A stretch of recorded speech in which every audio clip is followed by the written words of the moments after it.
Hi everyone, this is Cristina. And Carmen. And this is another episode of Espooky Tales, a podcast for all things spooky, paranormal, scary, and true crime. Sometimes, not all the time. Sometimes. True crime sometimes. Yeah, a veces, no más a veces. De vez en cuando. Today, Carmen has some stories about El Charro. And I know we've already shared the legend of El Charro, but that was just the legend. Now we have sightings. People that saw him. Actually saw him. Yeah. And then I have a very depressing topic. It was requested, though it was on my list of things to do when I was emotionally ready. And then I was like, I'm never going to be emotionally ready. So here we are. I will be covering the 2019 El Paso shooting. I can't believe that was 2019. That feels like so long ago. I mean, I guess it was. No, it feels like so long ago, but at the same time, not that long ago. Yeah. I get that. Yeah. And then for those that hate political commentary, it is literally impossible to mention this case and not bring up politics because of when it inspired the person that did this horrible thing. I mean, the reality is that everything is political. Every single one of our choices, whether we realize it or not, is political. So it is what it is. Yeah, it is. And so it's going to happen when we're discussing this case. And also I am going to cry. Okay. Morning. Okay. Yeah. And then before all that, we have a listener story. If you have a story that you want to send into the podcast, you can email espookytales@gmail.com. You can DM us on any of the socials. Discord, that's another one. You can call the Espooky hotline. You know what? Next time, I'm going to grab one from the Espooky hotline. Okay, next time. Yes. Not today. It's too late. Right. There's a few in there. Yes. I'll remind you. So you can call that number. It's in the show notes. There's a lot of ways to get us these stories, and we will read every single one of them. We love receiving them. And okay, I think we're ready. So this listener story comes from Teresa. It was the end of the school year and the 6th grade classes go on a camping trip for a weekend. I didn't go and neither did 3 of my classmates. We instead got to spend the Friday in the 5th grade class with minimal supervision. We were just sitting in the back doing whatever. My friend, we'll call her Chrissy, suggested we make our own spirit board and attempt to conjure up a spirit. In class, okay. Yeah, but to be fair, it's the last day. You know what I mean? Like probably what like the last. Teachers? The teachers don't care. Yeah. She says she played with a makeshift Ouija board with her siblings, and they spoke allegedly to George Washington. Not George Washington. I thought that was silly, but I was okay with trying to talk to a ghost. Chrissy gave instructions to our peers. We'll call them Pam and Jim. She told Pam she would be the one to write the letters down, I guess to decipher what the board says, and that Jim and I were to have a finger on the makeshift planchette, which ended up being a quarter, and she would be conducting the seance. Chrissy scribbled a makeshift spirit board on a notebook paper. Following Chrissy's instructions, Jim and I put a finger on the quarter, moved it around the paper in a circle before bringing it into the middle, and asked if anyone was there. Now, maybe because our planchette was a quarter and geomagnetic fields, but I felt like there was a bubble between my finger and the quarter. It moved a little, but we got no response. Only Chrissy was disappointed with that. Then she told us to ask for a spirit by name. Pam, Jim, and myself couldn't think of any dead people we wanted to talk to. Maybe it's the only So what? Is it New Girl where she's... No, Bones. Sorry. Oh, okay. There's an episode of Bones where Zooey Deschanel comes on and she's a cousin of Emily Deschanel of Bones. And in the episode, people keep saying how they look alike and they must be sisters. And they're like, no, we're just like very distant cousins. Oh my God. And Zooey Deschanel's character is obsessed with Benjamin Franklin. Oh, really? And that's what this is giving me, that Chrissy is obsessed with George Washington in the way that Zooey Deschanel was obsessed with Benjamin Franklin in that episode.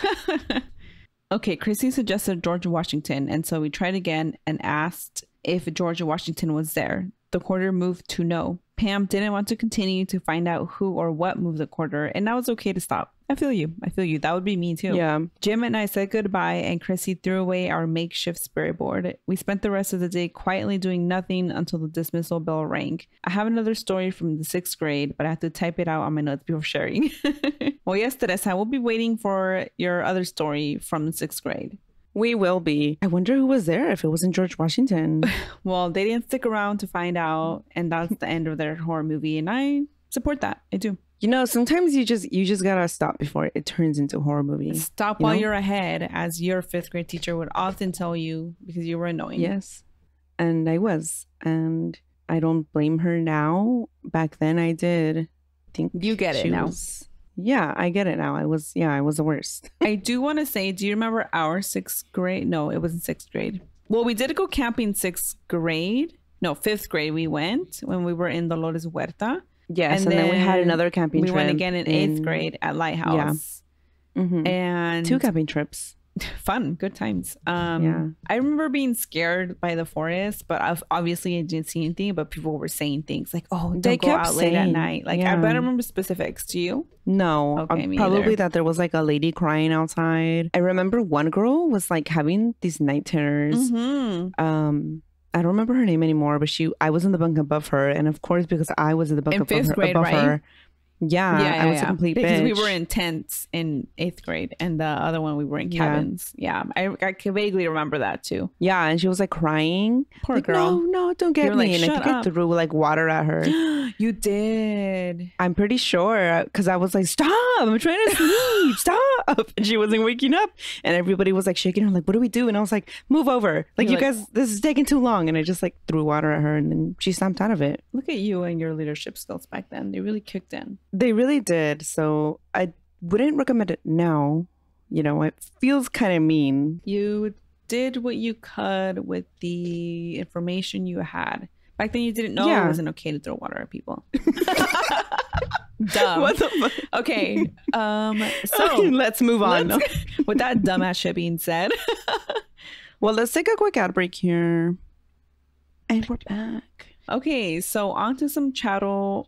I feel like I said that not double R. You know how our family laughs at me? No, it was right. Good? Although okay. They do, they make fun of Carmen because sometimes she says pero. It's because when I was pero. little. I mean, obviously, I feel like I could say it normal now. But I'm still like traumatized from that time frame. Or I didn't used to say double R's at all ever. So everything was like caro instead of carro, and it was just an embarrassing time for me. But look, you can do it now. Yes, though the complex remains. Anyway, so like Cristina said, we did share the legend of El Charro Negro before, and I guess just briefly, the legend is that there was a man who came from a humble family, but he always, had the Teresa taste. Yeah, he wanted like, more than he was like, no, his family could provide. What did she say? Odio ser pobre, lo odio. So that was this man, and his parents, would give him whatever he wanted, but he wanted more and more and more, just like Teresa. Like Teresa. Exactly. So he got tired of being pobre, like you said. He hated it. Yeah. Things took a dark turn when the parents passed away, and then, there's nobody to give him money anymore. And really, his problems would have been solved if he had just found like a sugar mama, but instead he found the devil, el diablo, Satanás. Or, he also could have worked. No, that's not an option. That wasn't an option for him. No, not at all. You're right. And I support that. So then he summoned the devil for help, and the devil, how he does, he promised him money, lavishness, wealth. He loves deals. Yeah, if there's one thing the devil loves, it's to make deals. Yeah. And of course, this is always usually, in turn for your soul. So that's what El Charro did. He was like, yeah, my soul, it's worth it. I don't care about that. Who cares about that? So he agreed, and, he had all the luxuries he could have. But then he actually had a change in heart, and he found out that money doesn't buy happiness. And he became bored with his wealth. As he got older, he regretted this. He came to have buyer's remorse. Buyer's remorse. And he thought he could outsmart the devil. So he grabbed his, fastest horse and went into hiding. But the devil being the devil and knowing everything, you can't get ahead of him. Sometimes you can, though, in some of the stories. But El Charro, he couldn't. So the devil sensed what was going on with El Charro's second thoughts. And before the deal was set to be over, just decided to take his soul, before El Charro could outsmart him. Then El Charro's flesh disappeared. His eyes turned into balls of fire, and he became a skeleton. The horse, who had nothing to do with it, it wasn't his fault. He also was condemned. That poor horse. Yeah. So anyway, then the devil made another deal with El Charro, and he gave him a bag of gold coins and promised El Charro that if he went after others who were in debt to him and got them to accept the bag of coins, then he would release El Charro and the spirit of the horse, and then he would take the spirit of somebody else. Someone would take his place. Right. The Charro agreed, and that's the story. Okay, but apparently no one has agreed because he's still out here trying to collect. But what if it's someone else in his place? Like he's still dressed the same and everything, but it's not the original Charro, it's someone else. Oh, you see, I thought it was the original Charro this whole time because he was dressed the same. But what if it's like the clothes doesn't change, but the okay, you know what I mean? Like that could be a thing. We don't know then. Yeah, we don't know. Because in one of the stories, they do accept the money. Yeah. Okay, so sightings. Yeah, tell us. One reported sighting comes out of La Colonia de San Isidro and was covered by the Mexican TV show Mexico Enlace. According to the show, locals in the area believe that El Charro Negro appears by the pirul tree in town every Friday at midnight. One report states that 40 years ago, a man claimed to have seen El Charro at night. And according to the report, El Charro offered to give the man money. And no one knows if the man accepted the offer or not, but locals say that after the sighting, the man lost his mind. Oh no. Yeah. Maybe he did. Maybe. The show also interviewed a historian named Maria Jose Perez Martinez, who told the show that another man had also claimed to have seen El Charro Negro. According to the historian, the man said that El Charro Negro appeared to the man and told him where he would be able to find barrels full of gold. No one knows if the man took El Charro's offer, but the historian said that the man became an alcoholic soon after the reported sighting and moved out of town. And to this day, no one knows if the man is still alive or where he went. Oh, yikes. Another popular sighting happened in 2021 when the YouTube blogger Munra Vlogs investigated a cemetery in Mexico. The bloggers claim that they caught footage of El Charro Negro a few times during the investigation. In one instance, around the 12-minute mark, and the video, I guess, will be linked. We have the link. I'll send this Google Doc to you. You have it, don't you? I'll put the clip in here too. Okay, cool. Yeah. So yeah, around the 12-minute mark, viewers are able to see what looks like a shadow of a man on a horse reflecting off the tombstones. The group of investigators then freak the fuck out, and they can be seen running away from the figure while screaming that they just saw a Charro Negro. Let's watch this. Oh. Oh mames, no mames, pinche madre, no mames, güey. Mira. No mames, güey. No mames, qué pedo, güey. Es el charro, güey. Es el charro. Que se ve allá, güey. Mira. No. Que se ve allá, güey. No mames. Madre, güey. Oh, I see something. Oh mames, no mames. Pinche madre, no mames, güey. Mira. No mames, güey. No mames, qué pedo, güey.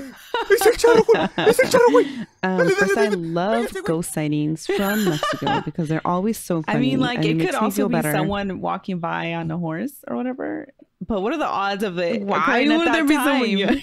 Yeah, exactly. That's so funny. So I know things can be staged and it could literally just be someone they got to walk. But that's still funny. And they could be reacting to it. But it's a good video. I like it. Yeah. Yeah. I like how they put, se nos apareció el Charro Negro, and then parentheses, se quiere llevar nuestras almas. He wants to take our souls. Yeah. And we'll put this in here so people can see it if they're watching. Okay, so this next one comes from a YouTube channel called Relatos de Horror from an anonymous listener. So the story goes like this. In the early 1970s, in a cantina in a town called Tlapehuala in Guerrero, one rainy night, close to the last call, a man came in to the cantina. Someone coming in at the very last minute and it being a man is not a red flag. Like, yeah. You know it's going to be something bad. It's either going to be the devil, or a demon, or someone that's going to rob you. Like, there's, there's no in between. One of the three, nothing else. Mm-hmm. Yeah. One of the girls told the man that they were about to close, but the man kept walking in. The man was wearing black snakeskin boots, which were too clean considering the rain pouring down outside. And he had on vaquero clothing, all black, except the buttons, which were gold. Honestly, sounds cute. I don't know. It sounds like a good outfit. Yeah. Like, if I were going to go to a rodeo, this is what I would want to wear. Yeah. The man was completely dry despite the weather. Big yikes. His presence commanded both fear and respect. Of course.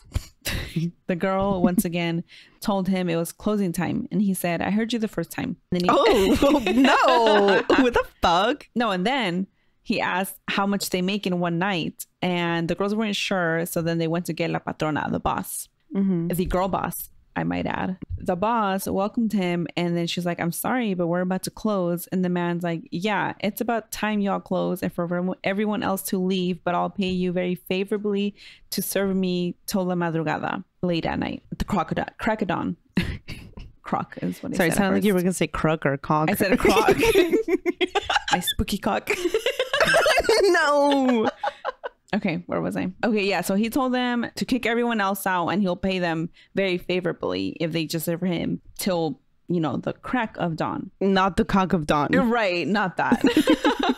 Anything but that. And he showed them his gold coins. So the boss and the girls agreed. One of the girls would later say that the man asked for the most expensive drinks and paid each of the girls 3 times the cost in gold coins for each drink. And he paid them the same amount each time they danced for him. His only condition was for the girls to put the coins in the ollas de barro or clay pots, and for all 4 ollas to be split evenly among the 11 girls and la patrona at the end of the night. Okay, socialism. Okay, equality. Okay, fair pay.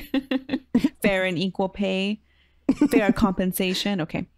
Okay. Oh, okay. No te pases. Okay, yeah. Yeah, Yahweh.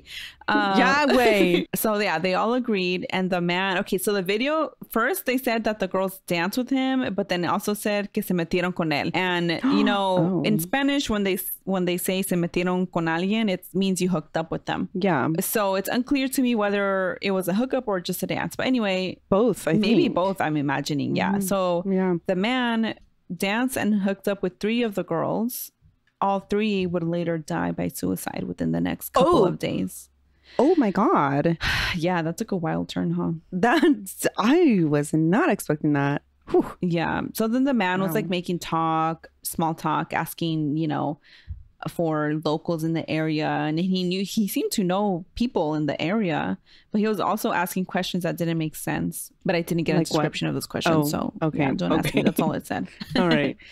Then around 3:30 a.m., the pots were full of gold coins, and one of the girls noticed la patrona was very quiet, so she asked her what was wrong, and la patrona said, how do you think he's doing this? He can't carry all of these coins in his pockets. Plus, no matter how much he drinks, he's not drunk, and he hasn't even gone to the bathroom once since he's been here. She said, I fear that this may be a ruse. I fear this might be the devil.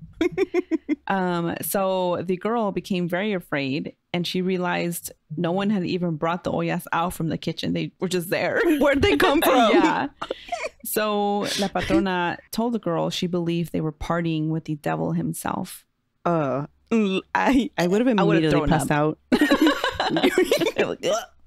Yeah, no. Me caigo y me muero. Yes, of course. yes. Yeah. So then the man noticed them, you know, whispering back there. And he beckoned to them. He's like, what are y'all whispering about over there? The party's over here, y'all.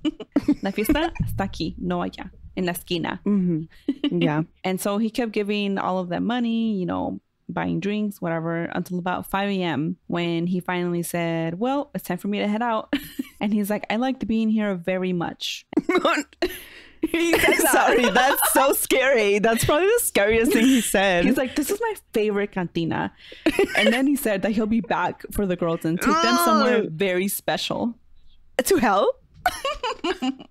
Yeah. I think those questions that didn't make sense that he was asking were probably questions like, how much is your soul worth? Do you like hot temperatures? Where do you want to spend eternity? How do you feel about eternal damnation? And that's why they didn't make sense. Right. Like, who's asking this as they're doing lap dances? Like, these are really They're all weird like writing on him. questions. Wow, this is weird. Like, wow. Why is he asking this? Well, I don't mind the heat. Well, if you're going to pay me this much, I do not mind eternal damnation. So yeah, he said he would be back for them and he would take them somewhere very special. And then suddenly the doors opened and there stood a huge horse with fire in his eyes and smoke that appeared to come out of his nostrils. The man stood, and as he walked out, he told the girls, "Remember, I'm coming back for you. You're mine now." Ew, ew, ew, ew. Yeah, very creepy. The girls noticed that the man's legs appeared to grow to the point where it was effortless for him to get onto this huge horse. Yeah. Oh, no. And then they galloped away at an impossible speed and left into the darkness. La patrona then told the girls, like, maybe you should spend the night here because it's so late, and in the morning we'll split the money up. So everyone woke up around 1 p.m. But the girls that had danced with him, y que se metieron con él, the girls that hooked up with him, they felt uneasy all night and they weren't able to sleep. They just wanted to get their share of the money and leave. But when the girls looked into the pots, they found no gold coins. All their hard work. I can't believe this. He was actually not into fair wages and, fair labor. This and all that. This is wage theft. Yeah. And what else do you expect from Satan? Not only will he take your soul, but he also will steal your money. Wow. Wow. After he promised you huge amounts of money. And then he's going to be like, I really like this place. And he's like, I'll be back for y'all. I'll be back. Yeah. Oh my God. So they got eternal damnation. 3 of them died and they got no money. Right. Right. And this is not a good deal. No, not at all. All they found in the pots was horse shit. On top, that is such a fucking insult. They literal mierda. What the hell? Why would you leave that until the very end? I know. And a smell of sulfur. Yeah. Wow. So no. The girls started praying, crying, and screaming. The scream they scrumped. Screaming, throwing up. On my knees begging at Walmart. Yeah. Oh my God. And La Patrona again was like, that was the devil. And the bar closed its doors forever. They never opened again after that night. And yeah, like I said before, 3 of the girls que se metieron con él, they died by suicide. Wow. Yeah. This is worse than the dance with the devil. It is, right? Mm-hmm. Because that girl, she actually just danced with him. But these girls were like dancing for him. And then they hooked up with him. And then they got shit in a pot. And also they died. Man, this is terrible. Wow. If this is not a cautionary tale, it's just like slapping you in the face. Yeah. It's so many warnings here. Obviously, the line of work that they're in it's being like thought about negatively in the story. Right. Not by me. In the story. In the story, but also, the fact they wanted more money. They weren't okay with their normal poor wages. They needed more money. This strange man came offering them that money, and then they did offensive things with this man. This is all a warning, like, don't expect more. Right. But I wish that it would have been better for them, because I was honestly on their side. You know what? If their souls had been taken, but they got to live their full lives and they got the money, I don't see a problem with that. I don't. Same. But they didn't even get that. You know what I mean? So they got fucked. Literally got fucked. Like, literal. In all ways possible. Yeah. I don't like it. I don't like it. I don't like seeing my girls lose, No, not at all. Yeah, that was scary and a horrible ending. Okay, so I think this brings us to the end of the paranormal stories, right? Yes, it does. Okay, well, we're going to take a quick ad break here, and then we'll be back with my depressing case. Great. Okay, we're back. Before we get to my depressing case, I just wanted to point out that I'm still very tired from Denver. Me too. Still not recovered. I finally went for a run. Oh, good. Okay. Well, let me just say, I didn't go to work today because I don't feel like I don't need to be there. Not on my anniversary. That's no such day. Happy anniversary. To work. Yeah. Thank you. Of course. We did have therapy today, which was cool. When we made the appointment, the therapist was like, wow, therapy on your anniversary? And we're like, yeah. That's commitment. That's what she said. Yeah. Oh my God. Well, yeah. She was right. She was. Yeah. And then we went to eat at this delicious place that actually I want y'all to come to go to, for us to go when you visit me. What's it called? It's called El Bistro. Okay. That's a Amazing. pretty basic name, so I'm surprised that it's that good. Delicious. Coffee. Okay, Amazing. that's good. What kind of food is it? It's just cute. It's like Mexican and regular Really? breakfast. Yeah. Okay. Oh, like a combo, like an American, Yeah. like a Mexican-American combo. Yes. Yeah. That's cool. So good. Okay. Yeah, we'll definitely go there. And we Yeah. went there after therapy, and it's like impossible to go on Saturdays, which is why I've only gone when I take days off during the week. And it was not packed then. No. That's good.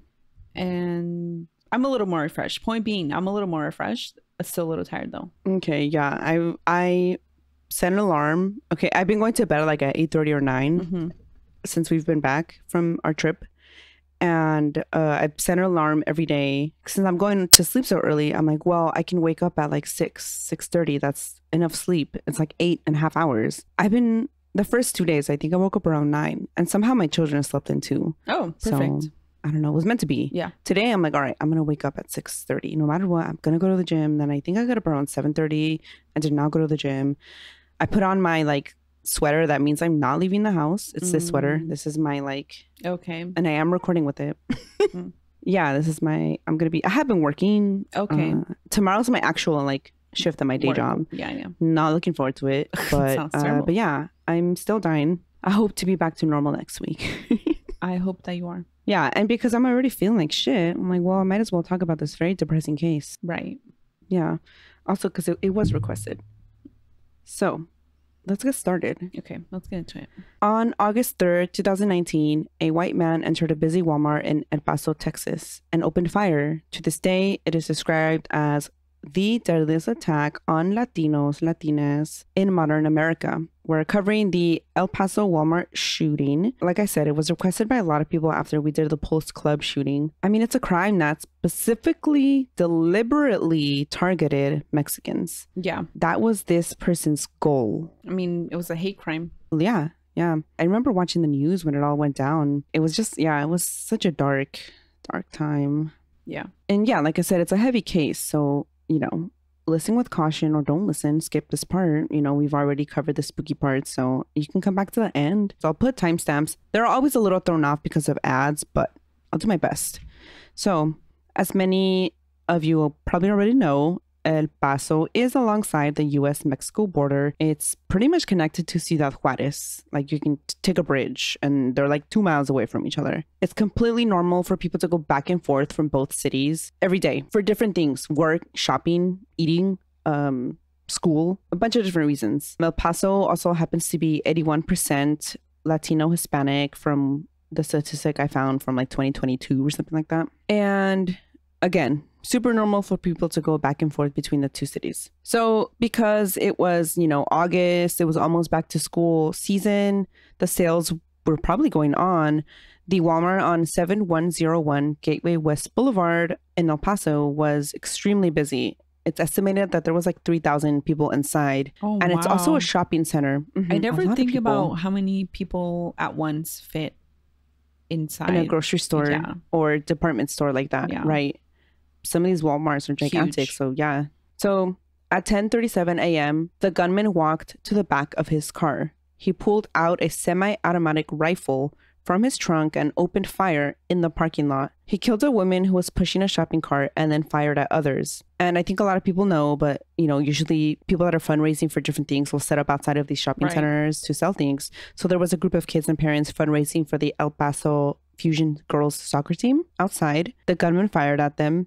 3 people died from this instance, and 6 people were injured in the parking lot. The Walmart store manager saw the gunman in the parking lot and ran inside and called Code Brown. This means that there was an active shooter on site. Employees began to help customers escape or hide. Many hid under tables or tried to flee to the nearby stores, like the nearby Sam's Club, or they hid in shipping containers behind the Walmart. At 10:39 a.m., the gunman entered the store through the west side. As he walked in, he killed an elderly man who was trying to escape. He fired into the checkout area, killing several more. Then he walked into the first convenience bank that was inside the store, where he fired at more people. The gunman walked through the store, leaving a path of injured and dead. He walked out of the Walmart at 10:42 a.m. The gunman then walked to the parking lot, fired more rounds on the way to his car. a man and his wife, well, a man died and his wife was injured in this instance of him, shooting in the parking lot. Then the gunman got into his car. Emergency services arrived pretty fast within the first 6 minutes of the 911 call, the first 911 call. The El Paso Police Department, Texas Rangers, FBI, and paramedics were all on scene. Somehow the gunman was able to drive away, but he didn't get very far. I'm not sure how far this intersection, Sunmount and Viscount, are from the Walmart, but that's where he stopped at the left turn lane and he exited his vehicle and he just went up to a Texas Ranger and said he was the shooter, and he was immediately apprehended, arrested. In total, there were 23 dead and 26 injured, majority Mexican or Mexican American. And again, I'm not going to say the gunman's name, fuck him, The 23 that died that day, they were Jordan and Andre Anchodo, 25 and 24. So young. Yeah, so young. They were doing back to school shopping for their 5-year-old daughter. She was not with them, but they had their 2-month-old baby boy, Paul. Oh. And he was with them. The only reason the baby lived is because Jordan shielded the baby. Then Andre shielded both of them. Oh my God. And they had fallen on top of the baby, and an unknown person, it was unknown for a week or two, he went in as the gunshots were still going on and he got the baby from underneath them. That is why the baby lived. Oh my God. And then this man went back in and was still treating people. Wow. So Andre had recently started a business of his own, like a concrete type business, and the pair had just celebrated their first wedding anniversary. Oh my God. A friend told People, and all this is from People magazine. They did like a whole article just with everyone's statements. And I'm like, well, I'm just going to read those. That's perfect. So a friend told People magazine that they were so kind and you could tell they truly loved each other. And I don't know. I feel so sad for obviously the whole family and friends, but their children. Yeah. And it's wild that you can just be out here doing the normal thing that you do. Yeah. And then this happens. David Johnson, 63, died trying to shield his wife and 9-year-old granddaughter from the gunfire. His niece, Maria Madera, said about him that he was a loving father, husband, uncle, and grandpa. When he was found, he was surrounded by 3 gun shells, and it could have been one for each one of them. But because he protected them, his wife and granddaughter lived. They wouldn't have made it if it wasn't for him giving up his life for them. Javier Amir Rodriguez was 15. He would have been a sophomore in high school that fall. And he absolutely loved soccer and video games. And what 15-year-old doesn't? Right. That's like the life. That's all you do at that age. His uncle tried to protect him by getting in the way of the gunfire, but he was shot in the foot in the process. And he was unable to shield him. Oh my God. Angie Anglesby, 86, had been on the phone just moments before the shooting began. She was telling her son on the phone that she missed him because he had gone on vacation and that they were going to see each other soon. So it was okay. She was on the phone with her son when everything went down. Wow. It's just, that's so horrifying to be on the other end of that and just not know what is happening. And she went shopping at this Walmart every single Saturday morning. Wow. Her granddaughter, Catherine, said the following about her. My grandmother was a strong woman. She raised all of her 7 children by herself, working multiple jobs to support them. She was a woman of faith and the most independent, strong, caring woman I've ever known. Arturo Benavides, 60, was an Army veteran and a retired bus driver for the city. He had lived in El Paso his whole life with his wife, Patricia, and even though they never had their own biological children, they fostered many, always made sure to check on them. Every single child they fostered, they still had a relationship with. Wow. And they absolutely loved their many nieces and nephews. His grandniece, Jacqueline, said that Arturo was extremely caring, loving, and strong-willed. He loved hearing from all of them and knowing that they were okay. And he also loved being around people. And he would talk to anyone. And he would especially love telling his army stories. And it just sounds lovely. Elsa Mendoza Marquez was a mother of 2 from Ciudad Juarez. She was visiting family in El Paso when she stopped at the Walmart to make a quick purchase. She wasn't even planning on stopping there. Yeah. Her husband wrote the following about her on Facebook. I bid farewell to my companion, the most marvelous of women, a person full of light, who will continue illuminating our way for the rest of our lives. We are going to miss you, love. That was very sad to read. Michael's like, I reading this at nighttime, like, because I couldn't sleep. And I was just like crying to my pillow. I'm like, why am I doing this to myself? Leonardo Campos was 41. He lived in El Paso with his wife, Maribel Loya. She also died in the shooting. He grew up in San Juan, Texas, and his brother said about him, he always tried to make people forget about their bad days. And then a childhood friend of both of theirs said, I can't believe they became a statistic. Oh. They were doing back to school shopping for their grandchildren. Terrible. And their dog was at the groomer. Oh. And the only reason the further away family realized that they had lost their lives or they were murdered in the shooting is because the dog groomers called asking, like, this dog has not been picked up. And then so the brother of Maribel drove to the parking lot and then that's when he came across all the emergency vehicles, that it was blocked off. Wow. What a horrible way to find out. Yeah. Juan Velasquez was 77 and he was with his wife Nicolasa when the shooting began. They had just parked their car when the gunman approached. Nicolasa was shot in the face, but she survived the attack. Wow. And Juan Velasquez died on the scene. Apparently, Nicolasa had called her granddaughter Daisy right after they had been shot. And she was telling them, call an ambulance. They're not coming fast enough. Oh my God. Gloria Irma Marquez was at the bank inside Walmart when the shooting began. And her husband had called out to her, because he was there too, to move away because he had seen the guy walk into the store. But she didn't get a chance to. Wow. Maria Eugenia Legarreta Roth. She was a Chihuahua, Mexico resident. She had been in El Paso to pick up her teenage daughter from the airport, but she had just stopped at the airport to grab a few things before heading there to pick up her daughter. She stopped at Walmart. Sorry, what did I say? The airport.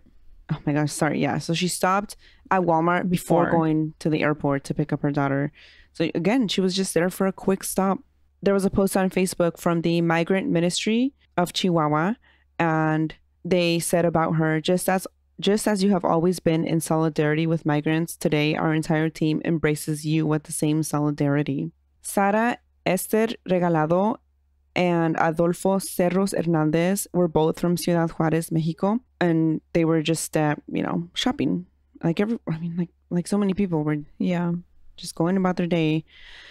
Their daughter Sandra wrote about them. I don't know how long it will take for my soul to heal. Your deaths leave us with a great vacuum. I'm so grateful I was your daughter. Rest in peace, my beloved parents. And their granddaughter wrote as well that they certainly didn't deserve this. And no one. I mean, of course. It's just no one does. It's such a violent, horrible way to go. Yeah. Margie Record was 67. She was shopping, and about her husband of 22 years. Oh my God, such a long time. Yeah. Tony, he told News 4 in San Antonio that he knows she's looking down and smiling at them, and that she was the best wife. And I mean, there was no one else like her, like, in the world. Ivan Filiberto Manzano was 41. He was a Ciudad Juárez native, and he was known as a hard worker, exceptionally devoted to his wife and his 2 children. One of his co-workers said that he was the best father, and he was just always working hard for them. He said it didn't matter what the hour was. He was in the office or in the field taking care of his projects to provide for his family. Jorge Calvillo Garcia was 61. He was visiting El Paso to see his son, Luis, and granddaughter, Emily. They were outside raising money. They were part of the soccer team. And he shielded the girls and his nephew. And that's how he died. It's just terrible. It really is. Maria Flores, 77, and Raul Flores, 83. They were from Southern California, but they had retired in El Paso, and they had been together for 60 years. Wow, that's a whole lifetime. Yeah. They were purchasing airbeds for a family that was visiting. That's why they were at Walmart. Their son, you know, he told news reporters that when he first saw what was happening, he was so desperate to reach them, but they weren't answering their phones. And that's when he realized, like, they must be dead. I can't imagine the desperation. Yeah, the worst thing you could go through. Alexander Hoffman was 66. He was born in Germany, but he had lived in Ciudad Juarez for more than 40 years because he apparently loved Mexico. Wow. He considered himself Mexican, and Interesting. Mexico was his second home. That's where he met his wife. That's where they raised their children. That's where he lived. And he would occasionally go into El Paso for, again, like everyone else, everyday things. Just, I read that and I'm like, that's, he was throwing the carne asada. He wasn't just invited. He was throwing the carne asada. Yeah. Teresa Sanchez, 82, she was a retired biology teacher and she had been living in El Paso for 30 years. I believe she's the oldest that was killed that day. How old was she? 82. Wow. Guillermo Memo Garcia, he actually died 9 months after the shooting. He was shot that day, but he went to the hospital. He had countless surgeries and he unfortunately, a whole 9 months after is when he passed away. Wow. He was helping sell lemonade with his wife and for their kids' soccer team. And yeah, that's everyone that passed away or that was killed that day. And I remember that as information started coming out, that's when we learned more about the gunman and that this was specifically done to target Mexicans. Yeah. The gunman drove from his hometown of Allen, Texas to El Paso. How far are they? This was 650 miles. Wow. That's like, I want to say over an 8-hour drive. And so, I mean, he had time to stop, turn back around and not do it, right? That is plenty of time. Yeah, but that was like his full intentions from the beginning. Yeah. He wrote a manifesto that he titled The Inconvenient Truth. This was posted on 8chan, which is worse than 4chan. Oh my God. It was taken down. Yeah. Like, how can you get worse? Yeah. And you can. In this manifesto, the gunman cited the far-right conspiracy theory that's just a bunch of it's a bunch of fake-ass shit. Like, none of it is true. But they call it the great replacement. Right. Do you want to define that really quick if anyone doesn't know what it is? I mean, this is just off the top of my head, but I believe it's like when people think that, when white people think that they're being replaced by minorities, quote, minorities, people of color. I mean, outside of that, I don't know if there's more to it. Yeah. And then they're going to be outnumbered in the voting polls and all that. Yeah. And again, it's like this completely ridiculous, hateful, not true thing. So he used language about immigrants in the same way that then President Donald Trump referred to Mexicans. He, was citing a Hispanic invasion, not to mention all the other trash that, Trump has said about Mexicans, like, oh, they're not sending their best. They're sending rapists and thieves and criminals. And he's out here literally saying the same shit right now. Yeah. But also on top of all that, most asylum seekers are Central and South American these days. They're not even Mexican. Yeah. Again, that doesn't matter to these people. We're all Mexican and we're all garbage according to them, including being born here. They do not set you aside from the group of dirty Mexican immigrants. You are in the same group, which is why I think Latinos for Trump is the dumbest shit in the world. Yeah, it is because first of all, they don't want your ass either. They would throw your ass out of the country if they could too. Literally, they've said it. It doesn't fare well to side with them because they don't want you.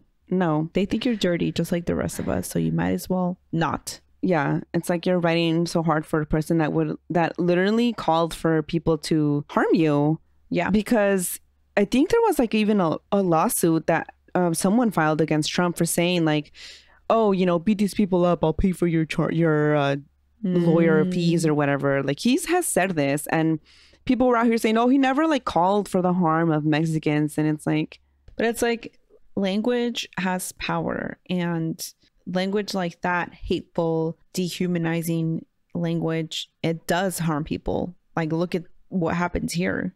Exactly. And the gunman in his manifesto said that his beliefs predate Trump and that Trump should not be blamed for the attack. Why is he writing that? Yeah. Come on. Even after, sorry, this gunman was not killed, right? He just apprehended? Apprehended. But I mean, I imagine he went into this with intentions, you know, Maybe. to carry it on until the end. Like, you know what I mean? I don't know. But even after, you know, his guilt and being caught, like his concern is, oh, it's not Trump's fault. Like, how is somebody so deranged? Yeah. Well, also to be pointing out, like, oh, by the way, this is how I've always thought. Like, this to me reads as like, maybe I thought this before, but like Trump being president, it gave me permission. Yeah, exactly. He also stated in his manifesto that he wanted the shooting to serve as an incentive for Hispanics to leave the United States. He literally wrote, "This attack is a response to the Hispanic invasion of Texas. They are the instigators." Hispanic invasion of Texas. It's ridiculous. Some people that are like Hispanic have been there before Texas was even, you know, part of the United States. Yeah. Ni se diga the indigenous people that, of course, you know what I mean? Like, just ridiculous. Yeah. I am simply defending my country from cultural and ethnic replacement being brought on by the invasion. This is not your country. This was never your country, first of all. No, it wasn't. And it wasn't Mexico's either. It's indigenous land. Like, yeah, shut the fuck up. That's even that, like, I don't know. All of this. He was just so wrong on so many. Yeah. Just hateful and wrong. Yeah. In February 2020, the gunman was charged with 90 federal charges, including 22 counts of committing a hate crime resulting in death, 22 counts of use of firearm to commit murder, 23 counts of a hate crime involving an attempt to kill, and more. He first entered a plea of not guilty. They tried to say not guilty by reason of insanity. No. You don't write a whole manifesto and drive a whole 600 plus miles.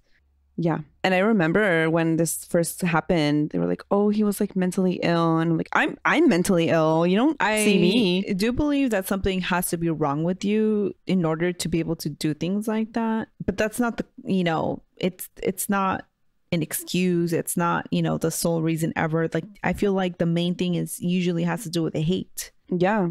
And that's what it was here. Yeah. Yeah. Mm-hmm. They kept like pointing out, because apparently the gunman's father was like a counselor, like a psychiatrist or psychologist. I don't remember which one. That. Yeah, and they kept like, oh, how could he miss the signs of mental illness that would like lead to this? But this was the hateful radicalization, right? Yeah, that's what this was. Like, yeah. So yeah, his first attempt at a plea was not guilty, and the trial was held up because of COVID. Because this was 2019. Right. So finally, on February 8th, 2023, he pleaded guilty to 90 federal murder and hate crime charges. He was sentenced to 90 consecutive life sentences on July 7th, 2023. And I'm pretty sure that at first, like, the death penalty was on the table, but then it was withdrawn. But it is Texas. Like, yeah, of course it was on the table. Right. And after the shooting, the community of El Paso really, came together. There was fundraisers, but also protests when Trump visited El Paso. Because this is kind of your fault because the blatant, because I mean, as we all know, racism has always been a part of this country, is ingrained in this country. This country was created, through racism. So it's nothing new, of course, but the blatant discussing like racist words that Trump felt fine and people accepted saying, it justified in people's minds, it justified their own racism and their own hatred, and it became like more acceptable in their eyes to be outright blatantly racist to people. And so like words and behavior like that, it drives this kind of violence. And like, I mean, after it first happened, they were trying to like say, oh, he's not to be blamed for this, but like, look at how he campaigned, the things he was saying specifically about Mexican people. Yeah. Why was this person targeting specifically Mexicans? Right. It's, yeah. And it's literally happening right now. Yep. There's people holding up signs that say mass deportations now. Just ridiculous. He literally just went on some other, like, I don't know, speech or something. Now I guess finally accepting that there's more than just Mexicans, because he also said, like, El Salvador, they're sending their criminals. I love that for us. Yeah, we're being recognized finally, right? Representation? Question mark? Yeah, right. But yeah, this basically just happened. It has not been that many years, and he's out here repeating the same rhetoric that this person fully embraced. Yeah. It just it's infuriating. Oh my god, I can't talk. Infuriating. Yeah. Thank you. Let me go back to the response, I guess. So there was fundraising concerts by locals, just like a big move to help everyone. But also the person I mentioned earlier that had saved the baby Paul and went back in to save countless of people, he was found too. His name is Lázaro Ponce. Wow. He grew up here in this area all his life, and he'd been going back and forth from Ciudad Juarez and El Paso, like living in both from childhood. But he was homeless, unhoused at the time of this. Him and his wife had set up a tent next to the Sam's Club that was next to the Walmart. Wow. And when he heard gunshots, he ran inside and like saved people. Wow. Just unbelievable. Yeah. Every time, we talk about things like this, I'm just amazed at the humanity and bravery, of regular, ordinary people, living their regular, ordinary lives and being forced to, survive and being forced to protect their loved ones. Exactly. And that's what matters here. That's what's important. Not what the shitty president is going to say, not when he's going to show up to make face, because that's what he did. His ass was like golfing when it all happened. It took him days to get to El Paso. People refused to meet him or meet with him. And I don't blame them. I wouldn't have either. Me either. Like, how can you show up to this place where brown Mexican people have lost their lives because of the shit that comes out of your disgusting fucking mouth? Like, and hateful people are inspired by you and your ugly ass, and killed people, commit harm to people, and then you have the gall to show your disgusting face in that city. Yeah. No. Yeah. If I would have gone, I would have thrown hands, and then I would have been arrested. Things I would have done that I cannot say. But yeah, so I do want to read statements from family members during the gunman's trial. So like I mentioned earlier, Andre and Jordan Anchodo, they were both killed that day. Andre's sister, Deborah, read a letter on behalf of baby Paul, who was 2 months old when the shooting happened. And she wrote that he misses his father. And like, it's just, this was also unnecessary. Yeah. Andre's brother, Tito, he said that after his brother was killed, their father was full of heartache, and he was the patriarch of the family, and he just, found it so hard to move on.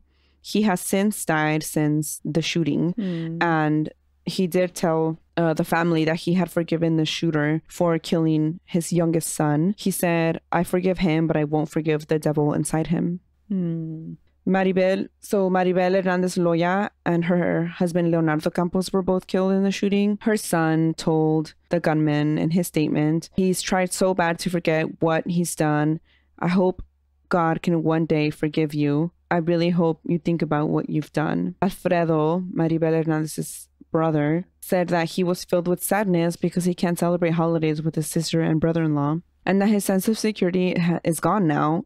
Every time he goes out in the public, he's on the lookout for psychos like the gunman. And then he told him, "I hate that you're alive, eating and sleeping. I wish you all the sadness in the world." David Johnson, so his relatives, also spoke. His daughter, Stephanie Melendez, said that, or told him, or she had, I guess, all these other things planned to say, but when the moment came, she was like, "I can't even find the words. I just want to tell you that in your act of hatred, you took a good man." Her own daughter was with her grandparents. They died protecting her, and she survived the shooting. She's never been the same, obviously. I mean, how could you? Yeah. She said, You showed her evil. You showed her monsters do exist outside of storybooks. I want you to remember my daughter's cries. I want them to haunt you. And her daughter also spoke, the survivor. She said, I shall not ever forgive you. And then Raymond, the brother-in-law, he said, I don't know what kind of people raised you to be this kind of person. Shame on your parents. And then he also said, Kathleen Johnson, she survives. She's David Johnson's wife. She said that she's had countless hours of counseling to deal with PTSD. She doesn't know if she'll ever be the same, if that's even possible. And that she has to remind herself every day that she's safe from the gunman, that there are days she cannot get out of bed. And then she also said that even though she took her husband's life, she can't take the memories and joy from when he lived. And then Alexander Hoffman's family, the honorary Mexican who lived in Mexico all his life, his son said, you're an evil parasite to the gunman, and that he destroyed a family, that his father and mother had been together for more than 40 years. And that they were a small but happy family, and he killed his father in such a cowardly way. And that he was also ignorant for not knowing that immigrants bring jobs and spend money. And he told them that he hopes every night he thinks about the people he shot and that he can't fall asleep. He said, you're a coward and a mistake of society. Wow. His daughter Elise went on to say that he loved watching James Bond and Star Trek movies, and that he died not knowing that his grandson took in his footsteps and got or pursued an engineering degree after high school, and that the killer robbed them all of an opportunity to grow, to live, with their father. Berta Patricia Benavides, the wife of Arturo Benavides, the Army veteran city bus driver who loves to talk about his time in the Army. She said that they had been together for 34 years and that he left her all by herself because they didn't have kids. I know, I'm like... and that she'll never get over it. She has fallen into depression. She misses her husband every single day. And she told him, I have one question. Why did you do it? And she answers her own question. She said, because you don't know the Lord. You've never gotten close to the Lord. And I mean, because he's a hateful person. Yeah. Christopher Morales, the grandson of Teresa Sanchez, the 82-year-old who was killed that day. And he said he had just gotten a ticket to visit because he lives in Las Vegas and he was supposed to go visit. And he was the one on the phone with her. And so he told the gunman that he still gets to eat 3 meals a day and talk to his family. And when the gunman got like nodded as he was saying this, then he got like super mad at him and he told him, you get to suck dick in prison.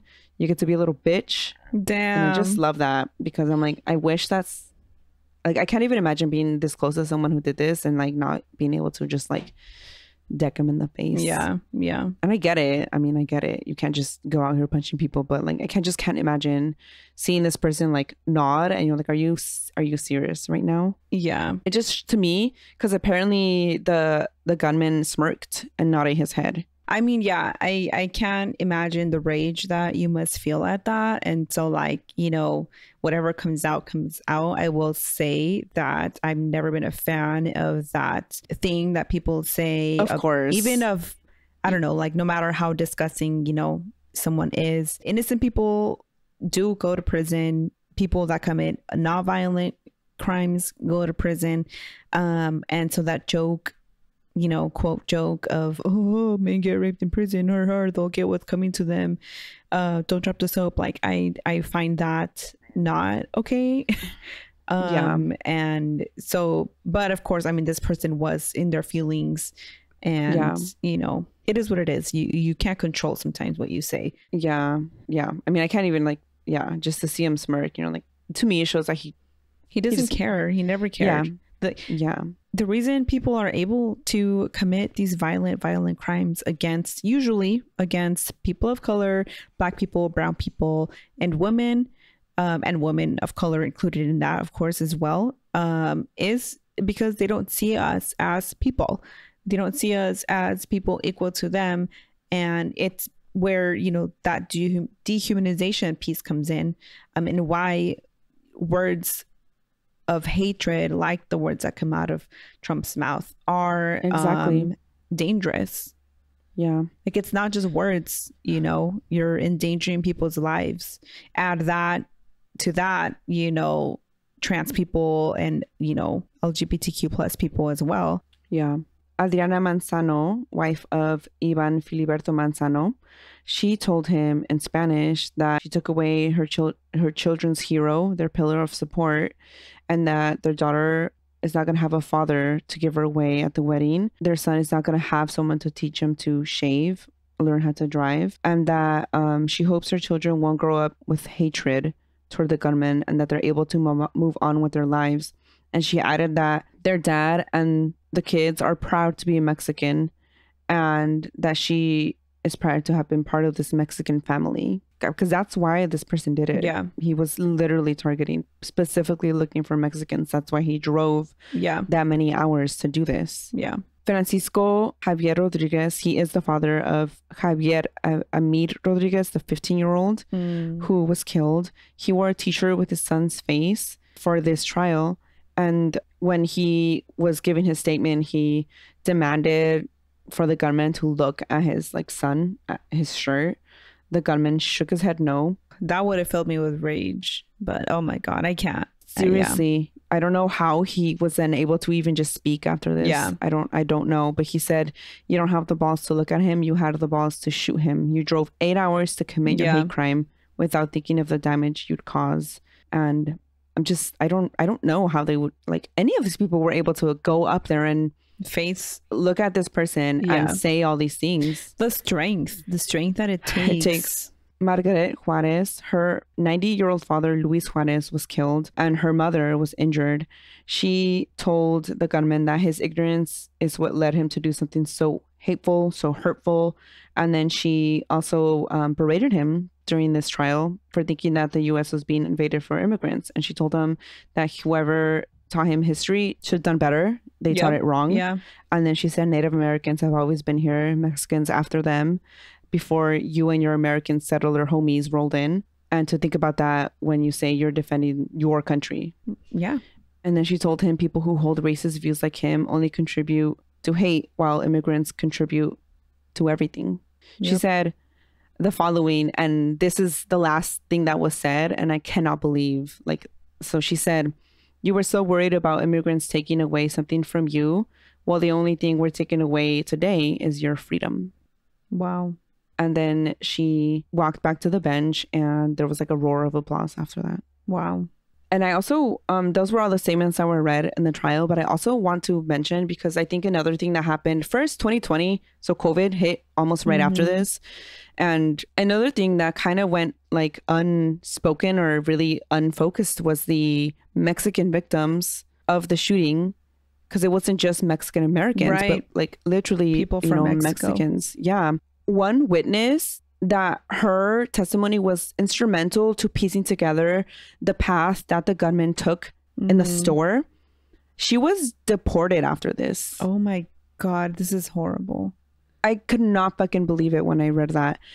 Due to a traffic violation. That's ridiculous. And that's what I'm saying. Like, people don't understand that immigrants are less likely, and it doesn't matter, right? Like, American citizens commit crimes and they don't get sent to other countries, right? Because they happen to have the privilege to be born here. But immigrants are less likely to commit crimes because of the fear of deportation. Imagine driving, because you need to drive in this country in most cities, driving to your daily activities, work, whatever it is, and being afraid of doing anything wrong at any point in time because you might get pulled over and then deported. Like, what the hell kind of life is that? And our mother lived it. And we lived in fear of, you know, her being pulled over. Do you remember when we crashed? Like, no, we didn't crash. Someone rear-ended us on the freeway.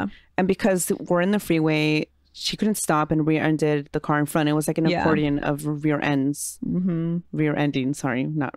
Oh my God, I'm sorry. Accordion of rear ends. Okay. Yes, it was.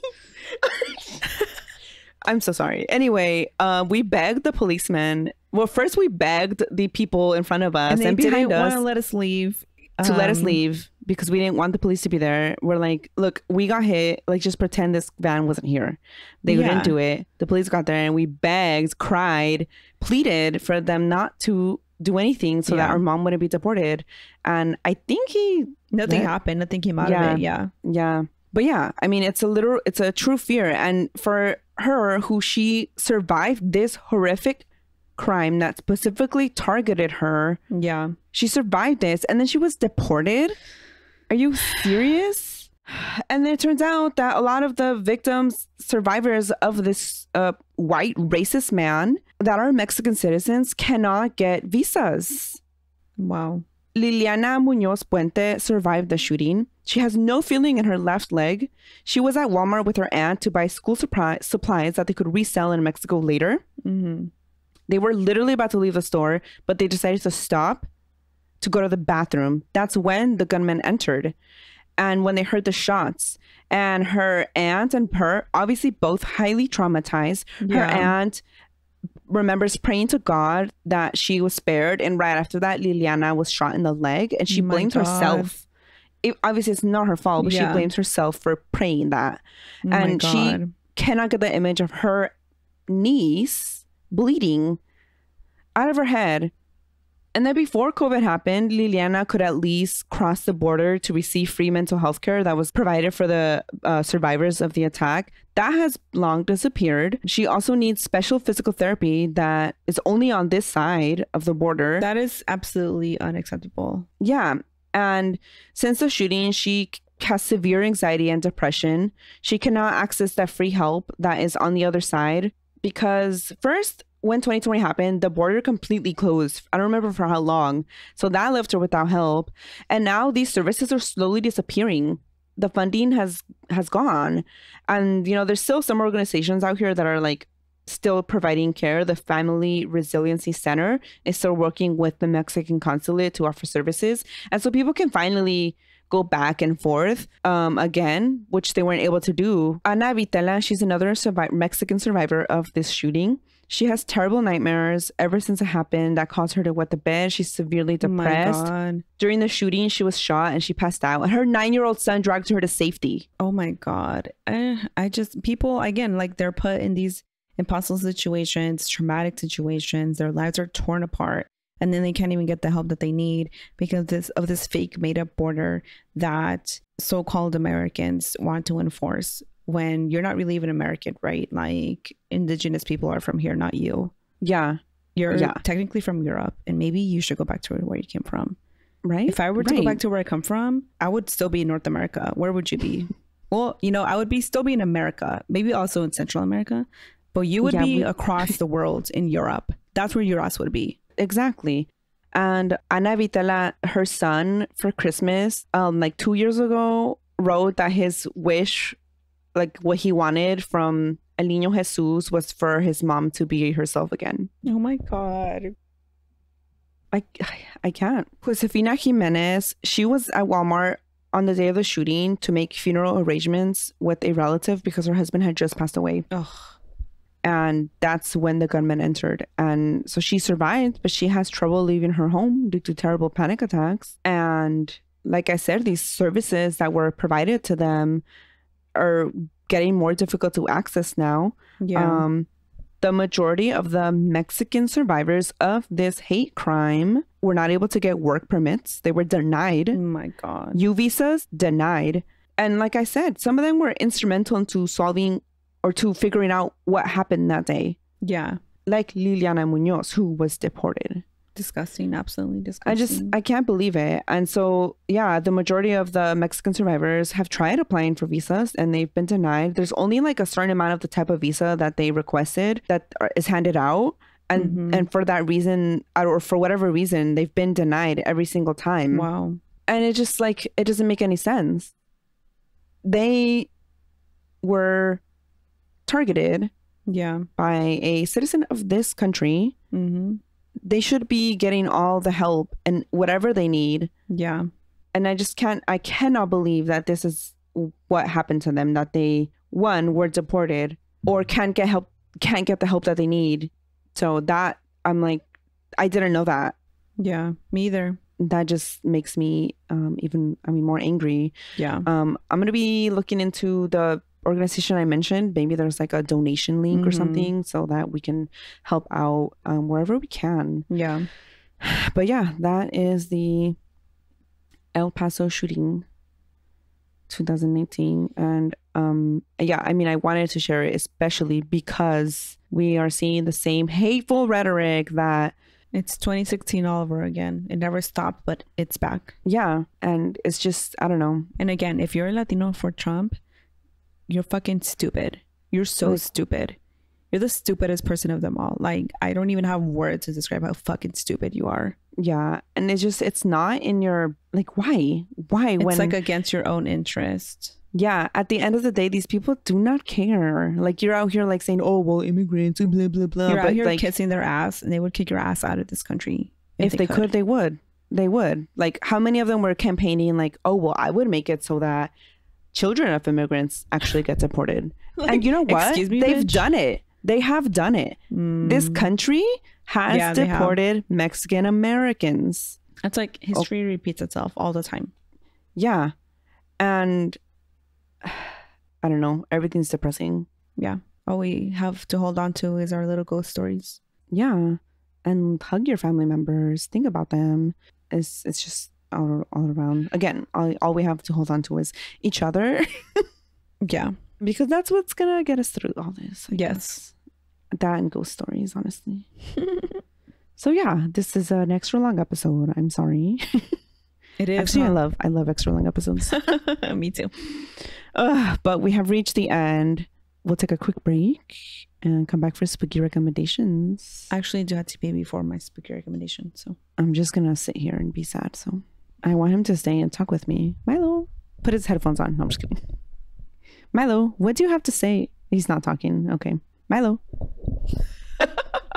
Okay, we're back for Spooky? Scoopy? Scoopy? I was going to say Scooby-Doo. Spooky recommendations. Sorry.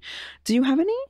Actually, I do. So last episode, I mentioned a book I started reading and actually described it wrong because I am accidentally reading too many books at once. And, they're all jumbled up in my head. But let me go to it. Where's my Libby? My recommendation is your local library.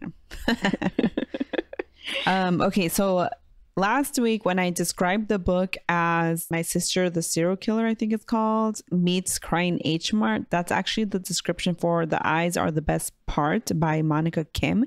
And I actually haven't started reading that book yet, but it piqued my interest. Let me just describe like the description so that people, in case they're interested, but I'll probably start reading it soon because I'm about 90% done with the current book that I'm reading. So it says, Crying in H Mart meets My Sister, the Serial Killer in this feminist psychological horror about the making of a female serial killer from a Korean American perspective. And then it describes Ji-won's life tumbles into disarray in the wake of her. I'm not gonna lie, I saw the title and then I checked it out immediately. I didn't even see exactly what it was about. Ji-won's life tumbles into disarray in the wake of her appa's extramarital affair and subsequent departure. Her mother distraught, her younger sister hurt and confused, her college freshman grades failing, her dreams horrifying yet enticing. In them, Ji-won walks through bloody rooms full of eyes, succulent blue eyes, salivatingly blue eyes. That's a weird word I had never said before.